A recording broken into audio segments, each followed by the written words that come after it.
it's totally super simple. Like I said, I've been on a few podcasts. You've been on a few podcasts, so I'm gonna keep trying.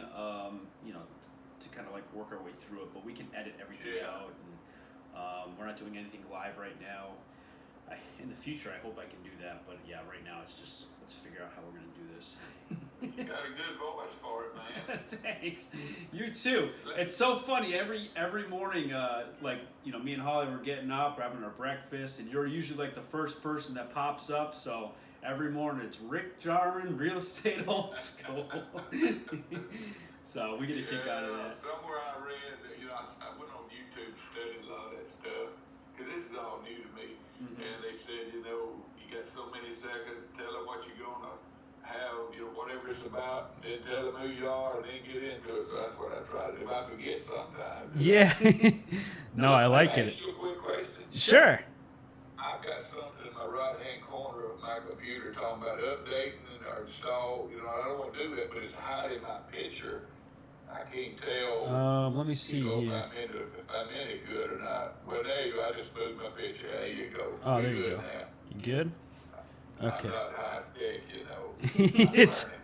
It's all right. It's all right. Yeah, no, I'm kind of new to all this too. I've got all kinds of new software and stuff, and I'm trying to figure it all out. And I actually realized, so I broke a cable and then had to get a new cable, and then I'm realizing that the audio mixer that I have isn't going to work correctly for what I want to do, but at least we can record everything and kind of get everything going. So it's all trial and error, but there you go. Yeah. There you go.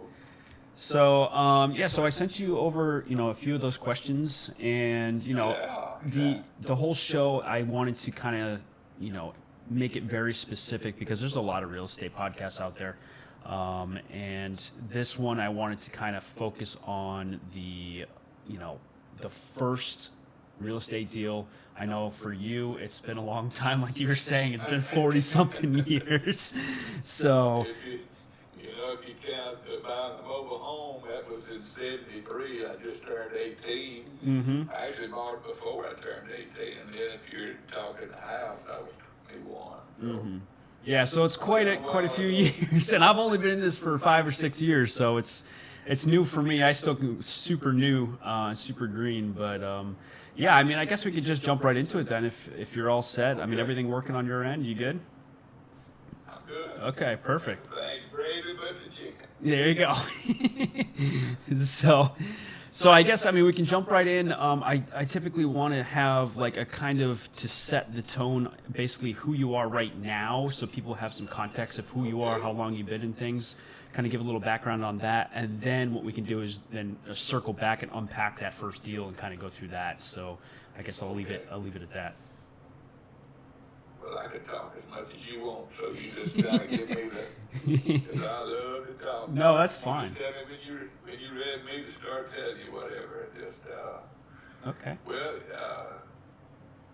you want me to get started? Yeah, sure. Yeah. So kind of introduce yourself a little bit, I guess, and tell people basically who you are, what you're doing, what kind of real estate you're into. Basically what kind of units, what type of units, sure, that sort of thing. So. Okay. Well, I'm Rick Jarman. We have Jarman Realty and Construction, LLC. I've been in the business for myself full-time, 35 years as of this past June. We were home builders up to 2015, and when I turned 60, I said, that's it. I'd built about 500 houses in my career.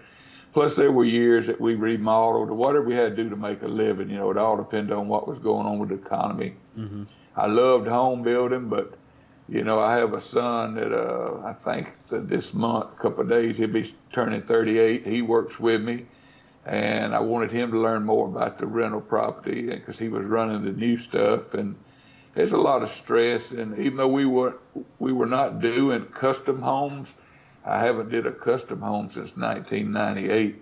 Mm-hmm. But what we would do would go in, buy a whole section of a subdivision. We'd have our plans on our lot and let them pick their colors if they came in, wanted to buy while it's in construction, right, or pre-construction. That's as close to custom as we did. But there's still a lot of stress to it. And so we flip houses now about 10 to 12 a year. There's no that's fun for me. There's no stress in it, as far as I'm concerned.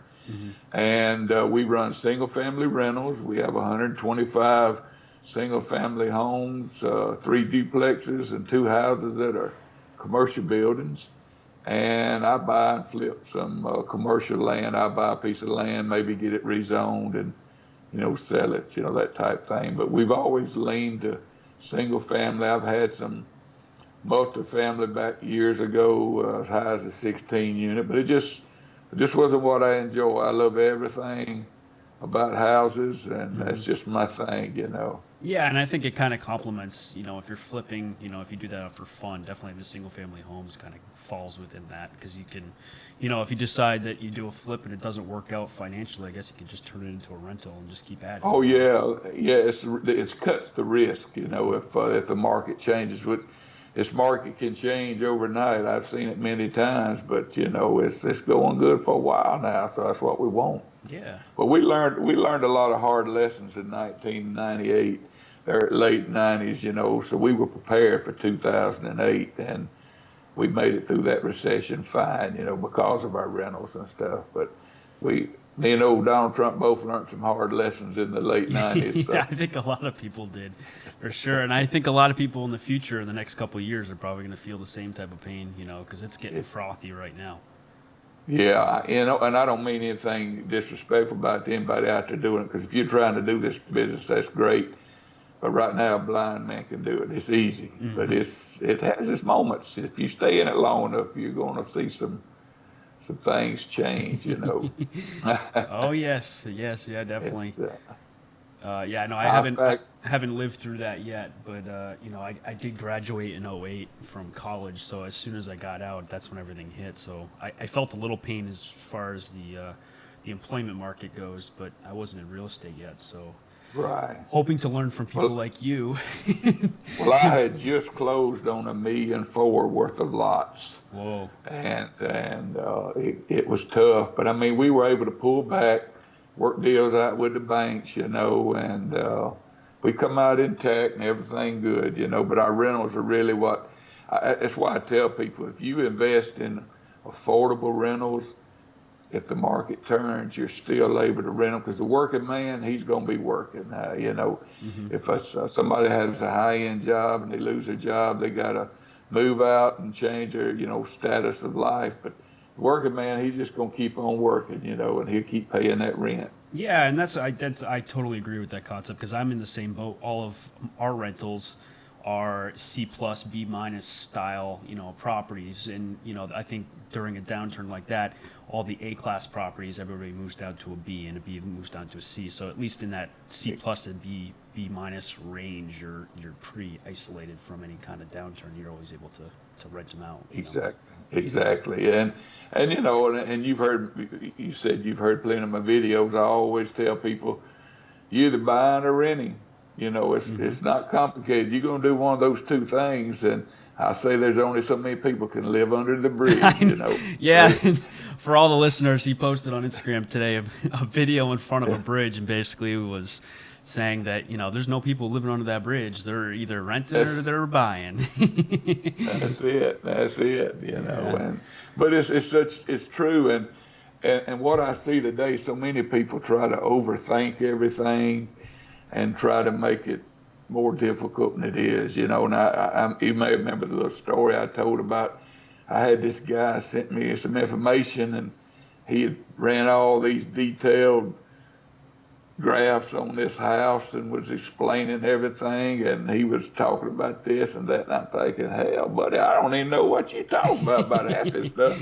And I bought my first rental in 1981. So I said, let me see about your rent. I looked at his rent and what he said his costs were, and he won't know if I thought it was, good enough. I told him, well, I think it might be a little tight, but you've already got it. You got to live with it, but it'll be all right, know. And well, then he let me know he hadn't even bought it. And I'm thinking, man, you ran through all this stuff. I mean, it was a single family home, and boy, he had more graphs and.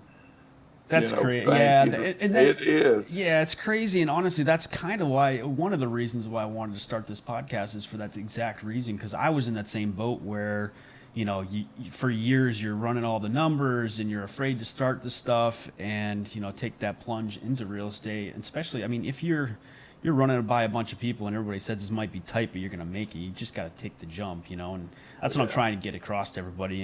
And you can't think that your first property is going to make you a ton of money. Your first couple properties are probably not going to make you a ton of money. So, but with that being said, if you want to like go back to the 1970s when you bought your first property, and kind of unpack that a little bit, and kind of give some details, and I think that brings some good value to everybody. At least walk them through, the financing or how you found it or what type of property it was, so that people can kind of model that, maybe possibly if they're interested in how you got started, Oh yeah, I mean, yeah. Actually, I go all the way back to my first piece of property. Was a piece of land I bought, and I hadn't even graduated high school. My parents had a mobile home. I mean, we were poor, and it was tough, and they had a mobile home on a 3/4 acre lot. This man had developed a little subdivision that was just for mobile homes. $500 down, he had financed it for us, so I'd paid down on that, got me a mobile home, and I mean, it's like 2-3 days before I graduated high school. I graduated, got married June 8th, been married 46 years. Wow. So that was my first piece. Nothing really exciting about it except that my trailer got totaled when they were delivering it. So, Oh, no. That was kind of interesting. So that was my first. Did you have insurance on it at least? Well, when we were waiting for them to deliver it, and there's a couple of my buddies with me, and my mom was there, and I said, well, we're going to ride over to the highway, Highway 82 is what it was. It's a highway that runs through town, and to see if we could see them coming. Well, we get over there, and that trailer stretched out across about 30 feet up, was tore off up down the highway. And I'm thinking, man, have I got to pay for this thing? And of course, they say, oh, don't worry, we'll have you another one in 2 weeks. I said, well, that'll work because we're getting married, in about 3 weeks or so. So it was like 2 months. So we had to spend the first couple of months living with my parents as honeymooners, and that wasn't good. Oh, no. So anyway, that's 1973.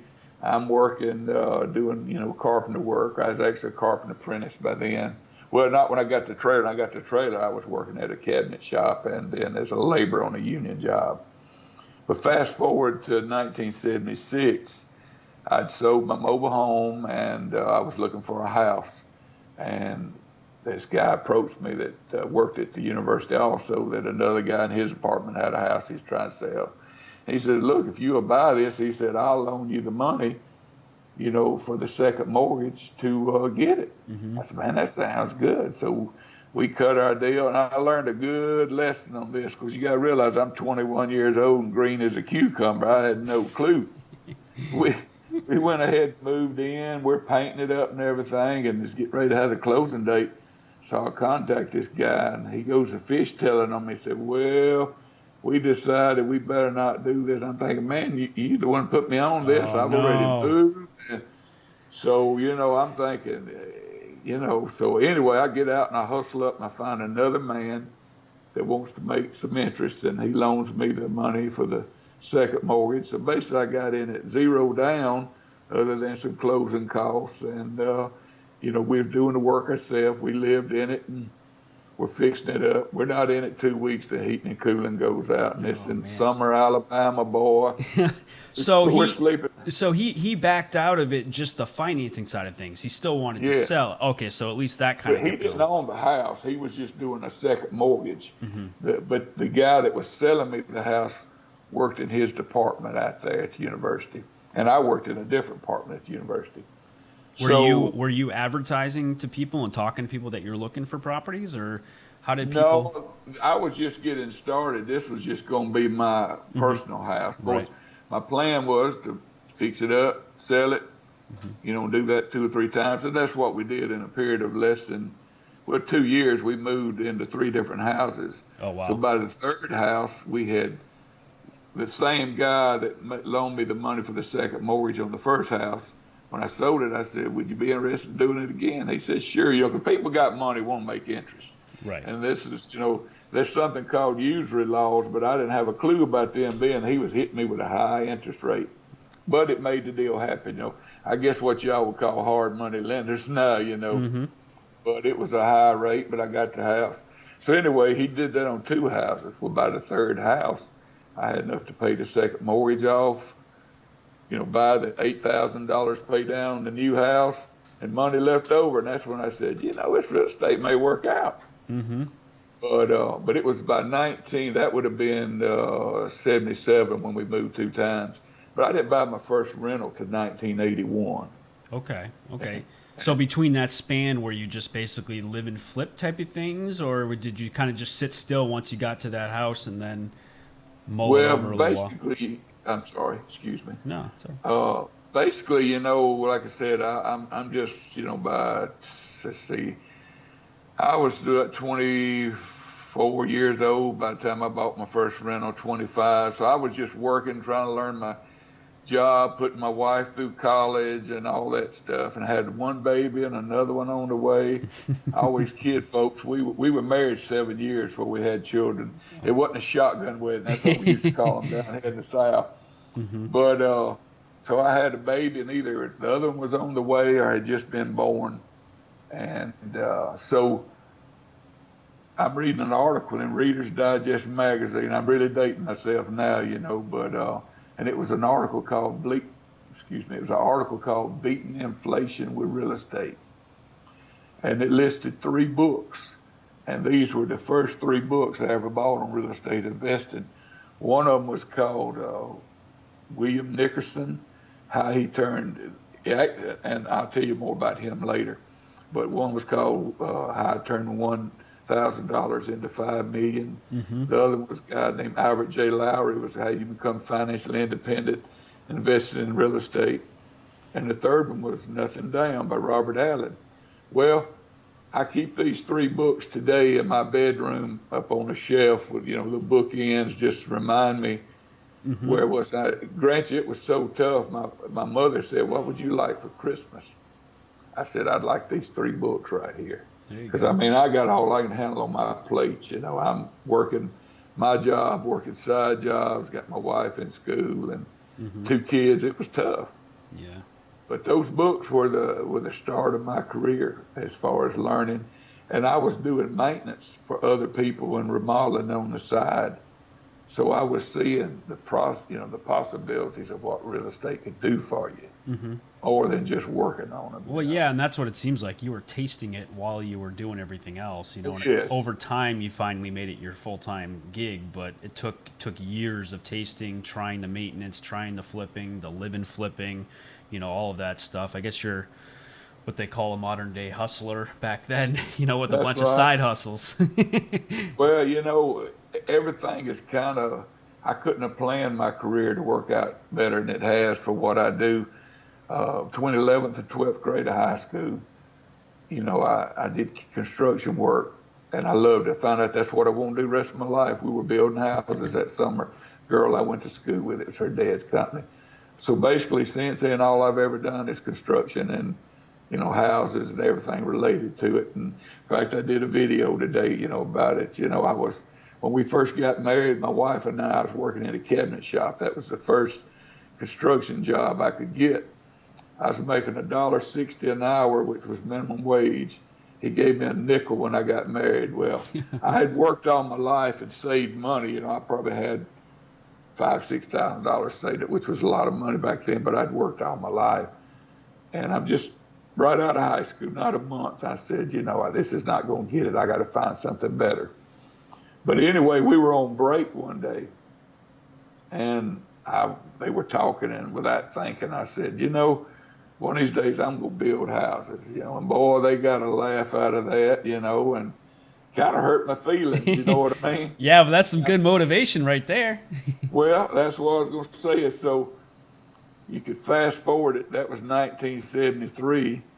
Well, in 1984, I went in business for myself full-time, building houses for myself, remodeling, and actually I had to sell real estate for somebody else because you couldn't get your broker license until you sold 2 years full-time unless you had a degree in real estate, which I barely got a high school education. So anyway, I got my broker license, all that later.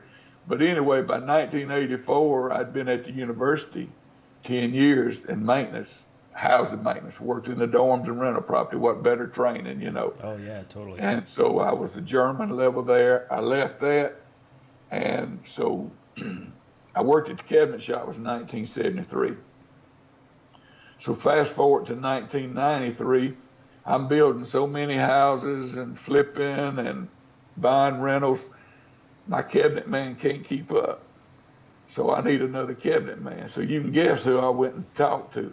I hired the man that I worked for when I was just turned 18 years old. Now, he didn't remember it, and I never said nothing about it, but I knew it. Oh, yeah, so, totally. You know, so it's 20 years later, he's building cabinets for me.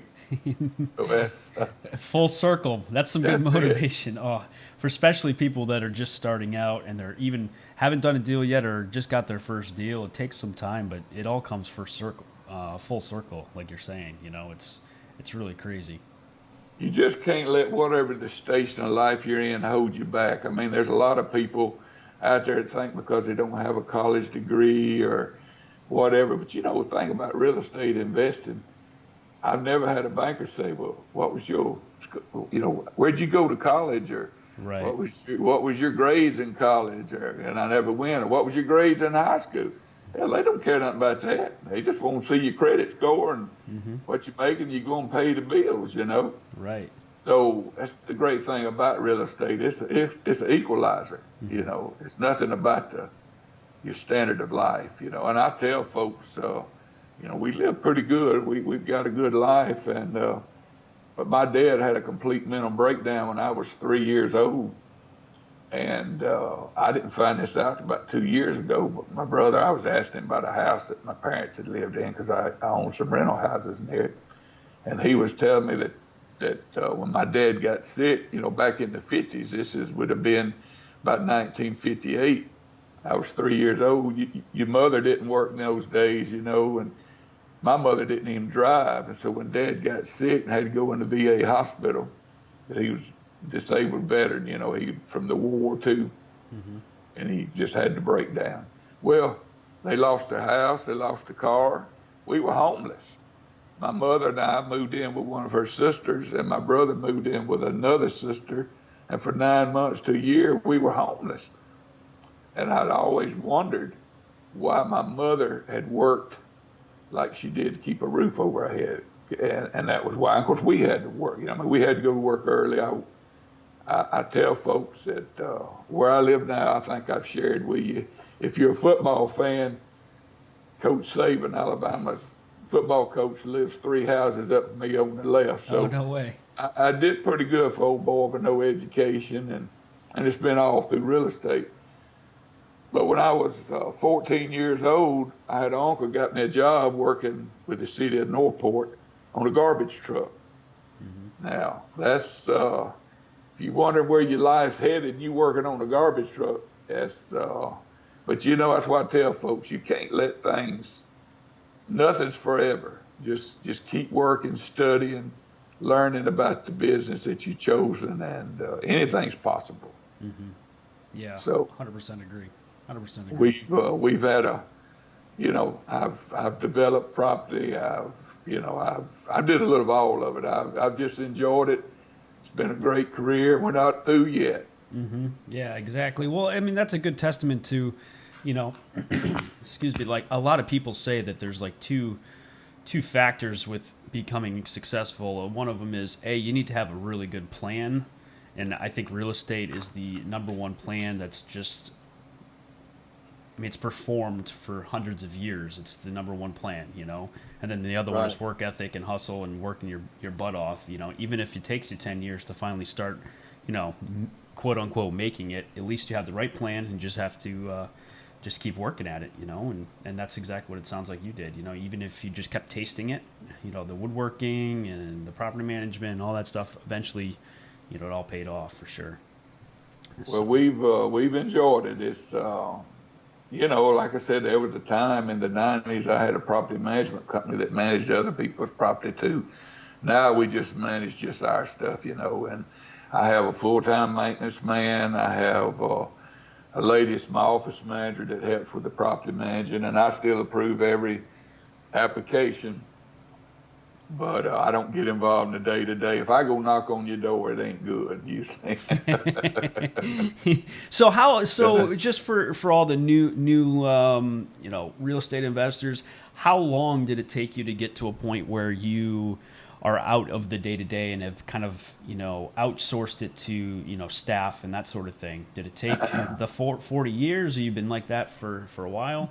Been that for years, yeah, for Okay. years. And it's the problem for me.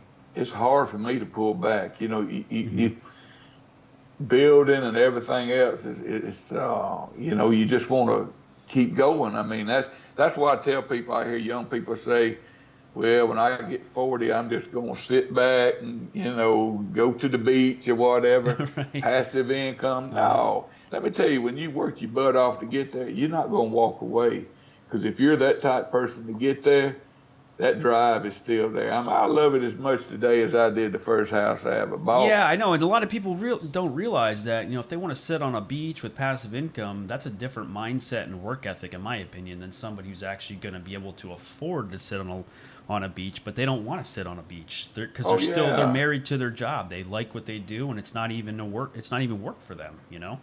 I know you're going to think this is crazy, but I was 60 years old before I realized I could stay home all day on a Saturday and not go check a job or, Right. Go to the office and work a little while. Me and two other guys owned a condo in Gulf Shores, Alabama, right on the beach for almost 13 years now. And the way we did it, we were all self-employed, and we did our week from Tuesday to Tuesday. So every third week was your week. Mm-hmm. I never spent a full 7 days down there in almost 13 years. Now, I love a long weekend or 4 or 5 days. I'm ready to come home. And everybody else did, and my family, my kids, and, but we never rented it. See, it was like our second home. Mm-hmm. So, but, I know people think, that I'm crazy, but that's when you've grown up working all your life.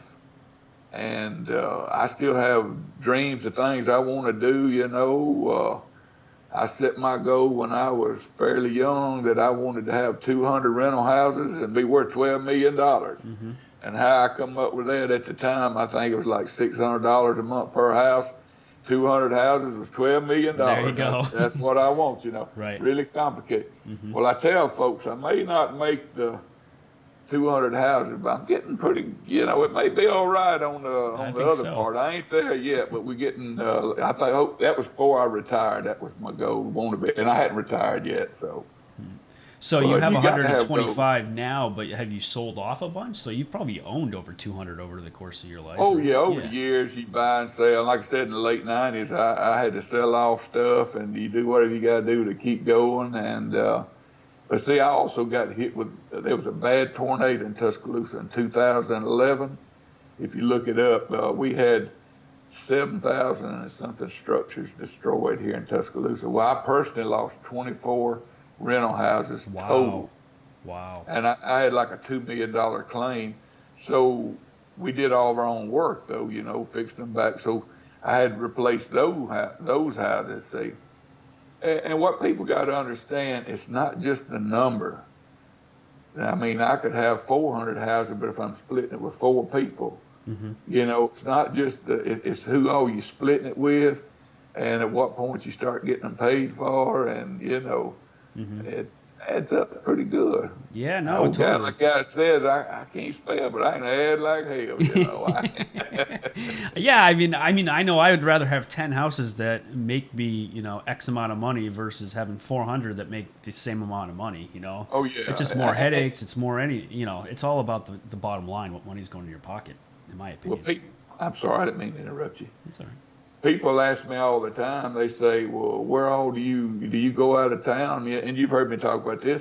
Why do I want to go out of town when I can get everything I want right here in my town Mm-hmm. and not have to, you get into multifamily. Some people have to leave their towns, I understand, in their city because of the cost, like New York and a lot of places in California. But I'm in a college town, of course, so I'm not into student rentals. In fact, I sold off some of my student rentals because I don't like it. I'd rather deal with what I deal with, and it's just I'm set up for it. I can handle it better, and the student rental now has got to where you're dealing with everybody's been married and divorced, and so there's not two parents. It'd be like four parents, and what they do here, there'd be like three of them in a unit. So you're dealing with about 12 different parents on every little thing, and life's too short. Yeah, totally.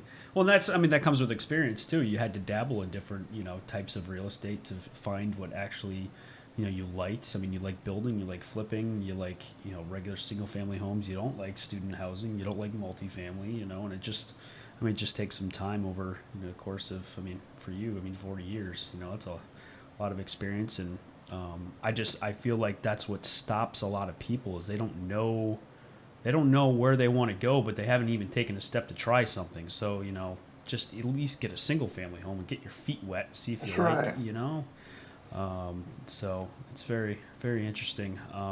But yeah, at this point, if you want to transition, I kind of want to get into a little bit more about the mindset or routines of a real estate investor who's been doing it a long time. Certain things like, what does your day-to-day look like? I know you said you have a lot of staff right now that's handling your day-to-day. You still write the checks and that sort of thing, but what's your morning routine? What's your day-to-day kind of look like?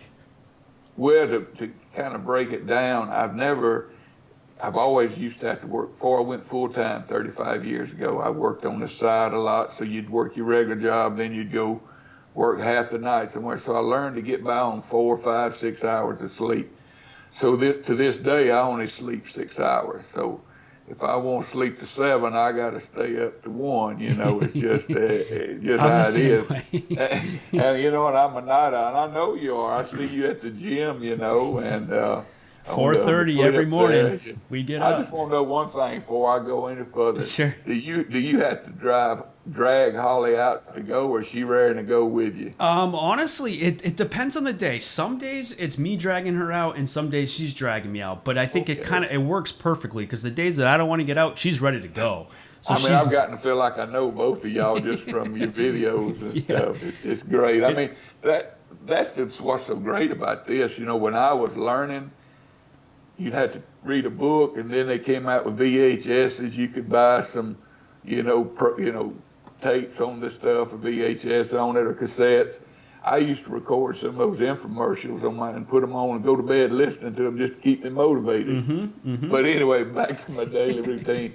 I get up and I'm not one to go eat breakfast. I get a pack of crackers and a drink, and that'll hold me to lunch. But about 11 o'clock, I got a couple of buddies of mine. We graduated high school together, and we like to get together and eat lunch. And my wife sometimes would meet us, she just say, y'all don't talk something, because sometimes we're just sitting there chilling, because we're all in business, and we, we just enjoy each other's company sometimes, even without talking much.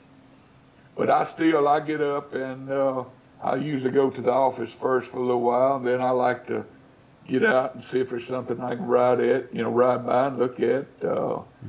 We have all the MLS stuff at my office because I am, a real estate broker. And I have one sales lady still today that's been with me 15 years. Well, back in the 90s, I was fourth owner of a Coldwell Banker franchise with 27 agents. So I've tried it all and found out today I just, I wear shorts to work. And sure, I ain't got my phone number's not out there anywhere. If you want to call me, you can't even get my number. I don't want nobody calling me, But like I said, I'm reaching that point where, but we have an answering service, 24-hour answering service for our rentals, and so we're always, and they work good when we had new construction too. Yeah. But my day mainly consists of just keeping up with property values, looking for property, and meeting with my son, talking about what's going on with our houses, where we're at on our current flips. Like right now, we're flipping 3 houses we're working on, and we've got 2 or 3 rentals we bought that we're trying to get ready to rent. And so we're staying real busy. People ask me, says, what are you doing now that you quit building? Well, we're as busy as we ever were. We're just not building new houses. And they'll ask me, because I have loved construction all my life, like I said, from the time I was 16 years old. And they'll say, well, don't you miss building? I said, well, sometimes, but I can go home and get my recliner and it'll pass, But funny. This business never changes as far as, it's constantly changing. real estate doesn't change. Like we talked about, there's always going to be that need for housing. But financing changes, in the way you do things. I've had to learn all these new terms that your generation, in fact, they've been calling me OG, on Instagram. I had to go look it up and say I knew it was something to do with old school, but I didn't even know what it meant. That's awesome. And like they talk about the hard money lenders, we called them Jesse James Finance when I was, It's just the terminology is a little different, but real estate never changes. Right. Well, you said something too. I didn't realize that. So I want to go back. You said that you are a licensed real estate, a broker. Do you, in your opinion, do you suggest somebody who's never done a deal to actually go through and get their license? Well, I back all the way up. When I got my license, I was still working at the university. I got them in 1983, so I sold part-time for a year. I didn't get them to be a salesperson. I got them to help find more deals. With that being said, I think it's good to have them. It helps you find things, but you can never start thinking like a salesperson. Right. You got to always think like an investor. If you do, that's it. You're going to be just like the rest. Because there's realtors, and I don't mean nothing against it, their mindset's on sales. That's what they do. But they're sitting on deals, and they don't even know they're deals. Right. So people think because it's listed, you're not going to find a deal. And I always tell folks, a deal doesn't have deal written across the big old sign that says deal, The realtor may say it's a deal, but that doesn't make it a deal. That's why you have to learn your market so you can know what things, going for. But I did a little video about that. I think it's good. Like I've had a couple of young salespeople here in town approach me, and they say they've been thinking about becoming a builder. And I said, well, you're doing pretty good selling real estate. What you need to do is flip houses. Because a builder, when you got to meet that concrete truck, or you got to do this or that, it doesn't wait. But, if you're selling real estate, you need to check on the painter working on your flip. You can run by there. I think it's just another tool in your toolbox, Right. It helps. Yeah, no, and I completely agree with that. I don't have my license, but I see the value in it. If you're an investor first and then a broker second to kind of help you, like you said, find deals and that sort of thing, because it is a completely different mindset. Yes.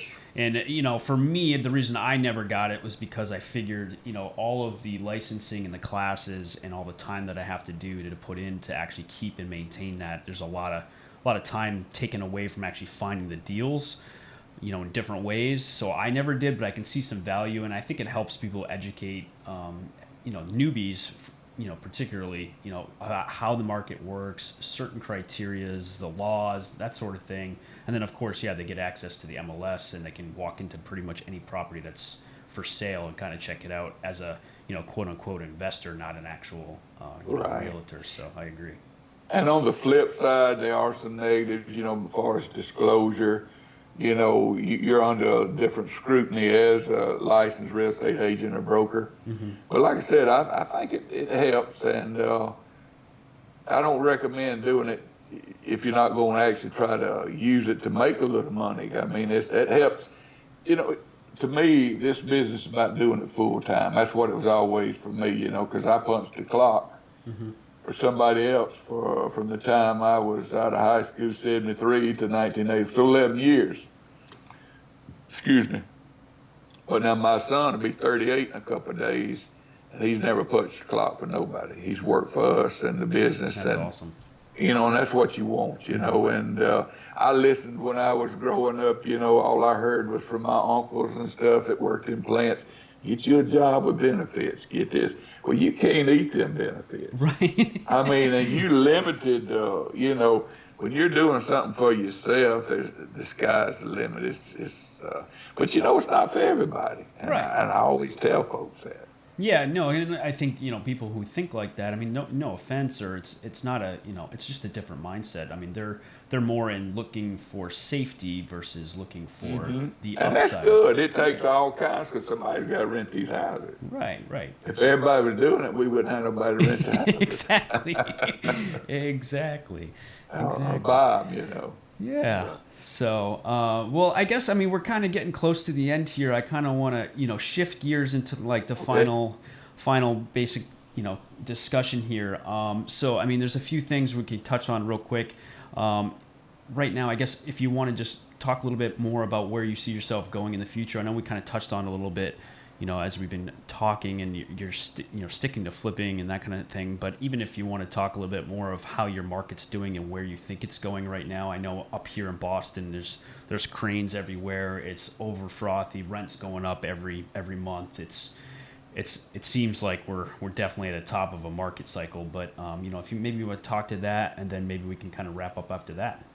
Right. Well, I get a lot of people since I've been on Instagram said, "Hey, I'd like to come and let's see some of the houses I advertise, whatever that I've bought, not advertised, but have in my videos." And they won't come down here, but it's a seller's market right now. But there's no inventory. Mm-hmm. Normally in Tuscaloosa County, just talking residential now, they would be anywhere from 1,800 to 25 houses for sale at any one time, and condos, whatever. We've only hit 800 about 3 times in the past year. It's 700 and something units. That's listed with the MLS. Wow. So when you find a deal, you got to be hustling. Mm-hmm. Mm-hmm. So it's a seller's market, which works good when I find something. Mm-hmm. It's tough finding it. Right. So how are you actually? Yeah, actually, let's dig into that for a few seconds. So how are you finding stuff? I think I've seen a few videos of you. You're doing some classic driving for dollars, driving neighborhoods, looking for rundown properties and that sort of thing? I've always did that, and also I buy several things that are listed, like foreclosures that they're listed in MLS. But what I do, even though I'm a real estate broker and I have an agent that sells for me, I tell these people, and they've learned now that I don't want the commission. I want them calling me. They can have the commission. I want the property. So by me being willing to let them make the whole commission, they know they don't have to split it with anybody. They call me. Right. I had a lady call me the other day. I did a little video on 2 houses that she'd never even seen. One of them hadn't been in either one of them. And to this day, hadn't got a price on one of them, but she called me, mm-hmm. Because I make it easy on them. When I buy a foreclosure, I tell them, I said, look, all I want is a deed, title insurance, and prorate the property taxes. I don't want you to fix nothing. It ain't subject to nothing. Right.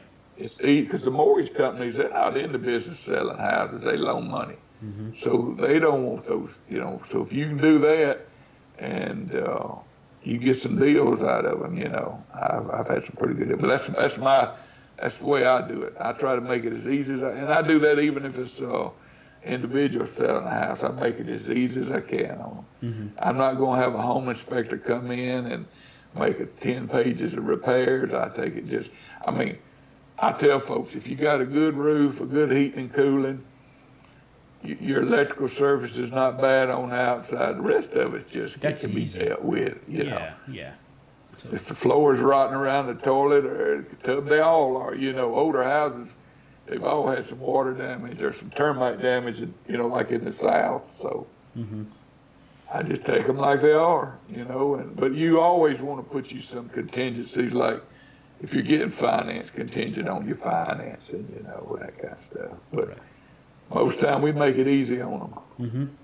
Mm-hmm. Nice. Yeah. So, I've been trying that stuff for 2 years now, but honestly, every property I've bought to date has been on the MLS. There's been opportunities there that I saw that other people didn't see, and you kind of execute that way. But I still do the sending out letters to vacant properties, the owners of vacant properties, or if I hear something like, honestly, I've been doing a little bit on Instagram about it, but I've been I found a deal of a potential lady that's trying to sell 6 units in the town that I'm investing in, and I found it through my furnace guy who was doing some tune-ups and stuff like that. He knows that I'm in the process of trying to buy some stuff, and he had mentioned, this girl over here, she was mentioning she wanted to sell and all this stuff, so he gave me her info, and I sent her a few letters. We've been going back and forth. She's not quite ready to sell, but I'm right there, and I'm probably the first person to call when she's actually ready to sell. But you get them through all kinds of different ways. You gotta. I think it's a mindset. Like you're running around, you're driving, you're talking to people. You got brokers working for you. Eventually, if you keep staying persistent, something's gonna pop, and you're gonna find these good deals. Right, everybody's a suspect. That's the way I look at it. I mean, you may saw a couple of days ago I did a video about getting some business cards printed up, and I told them don't put your CEO of the company, and don't put your picture, and don't, all the little doodads on it, and don't, I told them to leave the backside blank. And you hand them cards, I told them get 1,000 cards. Don't go home and make them on their computer, because there's you have nothing committed. You commit to 1,000 business cards, and you leave the backside blank, and you're putting them in people's hands everywhere you go eat, when you go to the mall, when you go to the gym. It's old school, but it still works. It really does. They'll hold on to that card. The first thing you know, they need to write a number down. Well, they've got that card. They write a number down, and they look at the card. Well, I'll hang on to that. But later on, somebody will say, everybody buys houses. They say, well, I got a card right here. Let me see what this number I wrote on the back is. But yeah, here's the card. It's all about networking like that. And it's anybody out there knows somebody. They may not buy a house from you, but they may lead you to people. Absolutely. And I try to tell people they'll DM me. How about that DM, that PDF, and all that. You're learning the lingo. Yeah. The first time I heard that PDF, I said, "Don't you PDF me, fella? DM me, I'll DM you." But they'll send me a message. They DM me and they say, "How do you find houses?" Well, it's not like going to the store to buy a cake, and you go buy the cake because it's a cake store. You can't do it. I mean, there's all kind of ways, and there's no one set way. But I did a video, I think I did the whole video on it, about working with older people. You find older investors. I mean, I bought 9 houses in a 5-plex from a man that was retiring. Here the other day, I had a video of a house I bought that I actually bought 3 houses from him. I sold 1, kept 2, flipped 1, and I've already closed it and got the other 2 fixed up, it's rentals. But a retiring investor is good because you might can work a deal with them to finance. They understand everything. Right. They may take less money down, finance it. They still got the income because they're used to that income. And they only have to pay taxes on the money as it comes in, not like a wholesale. Unless that law has changed, as far as I know, it's still the same. So there they are. That's good for them to own financing it. They still got money coming in, and they understand it, see. So they're a good suspect for owner financing.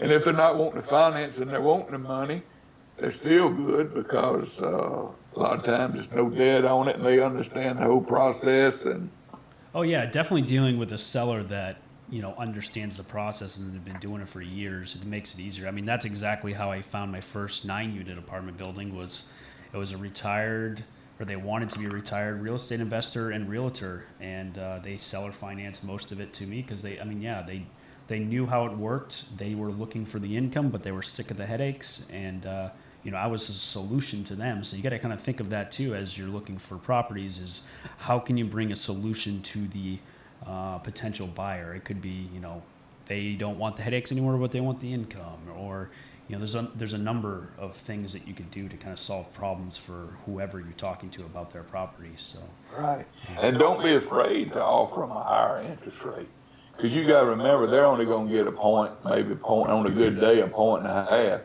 But you might can give them 2 points above what the going rate is, commercial money, and it's still not going to hurt you, especially if you save all those closing costs, because that comes into play too. You save a world of closing costs. Yeah, and I would even, give them a higher interest rate and actually give them full asking price. I mean, it gets you into a deal. You buy your terms. Yeah, absolutely. That's what I always tell folks. Sometimes when you're dealing with owner financing, you buy your terms. Right. And older people in general are a good place to look. Hey, you go through a neighborhood with a bunch of folks who live there for years and years, and they all kind of go to assisted living, or, big old 2-story house, and they can't go up and down the steps. I mean, you just got to read life. Everything is no one certain way. And people like that, I tell folks that me and old Gary V, I didn't know who Gary V was. It just a couple months ago. That dude's funny. I like him. Yeah, he tells it like it is. But he likes garage sales, and I like garage sales, estate sales. You can find stuff for your rentals. I mean, I'm tight now. If I can save some money, I'm going to do it. Mm-hmm. But the thing about you go to an estate sale, usually they're getting rid of everything. They're getting the house ready to go on the market. You find out, whose house is this? How much they want for it? I mean, you see estate sale, that's a lead right there. Right. That's a really good point. I never actually thought about that before. You got to break it down to everything, because you got to think outside the box and different from everybody else, because there's a lot of competition right now. Mm-hmm. Yeah, no, I agree completely. Well, there's a really good little nugget right there. There's a sound bite. Don't overlook us old folks. Yeah. No, that's a really good piece of advice.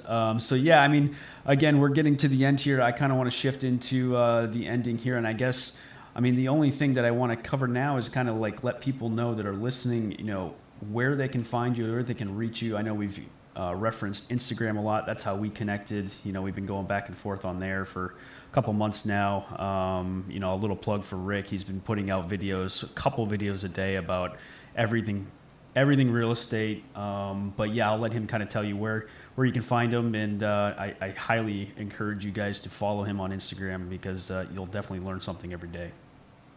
Well, I appreciate that. And like I said, you know, I'd say about 4.5 months ago, I knew nothing about Instagram, and I tried a little bit on YouTube. I got a YouTube channel, but it didn't seem like anybody liked what, you know, I just thought, well, maybe I ain't got nothing anybody wants to hear.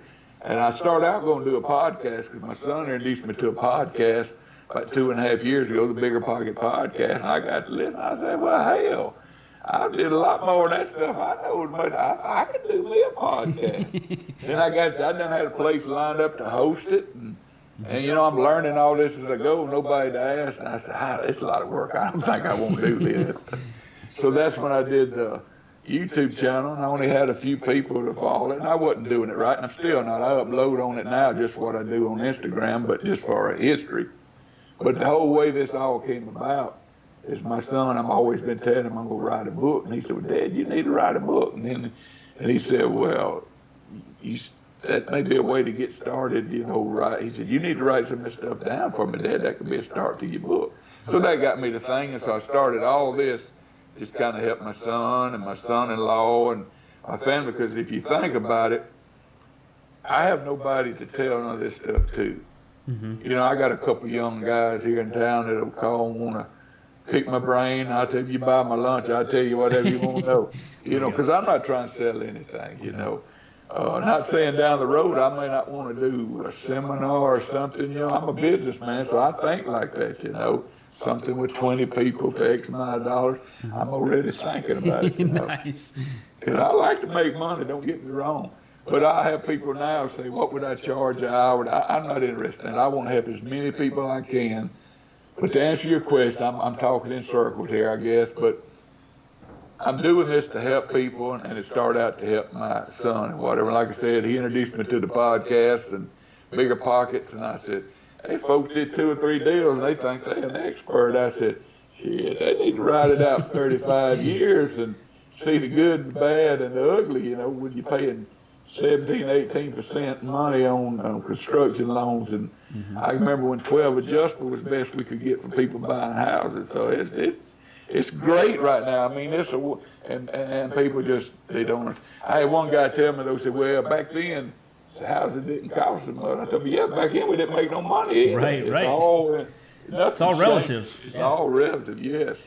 So what's your handle on Instagram? What's your? It's RE Investing Old School, Rick Jarman.